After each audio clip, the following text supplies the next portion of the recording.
Hi y'all, this is Bee Shirley with the Crafty Bee. How are y'all doing today?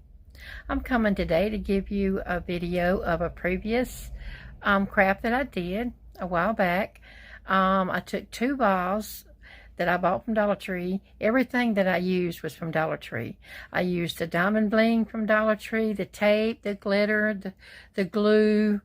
I even used the spoons, the little small spoons that's in the catering section. So everything was made from Dollar Tree items. So I hope you like them. There's 2 different ones, so stay tuned after this talk and watch the video clip.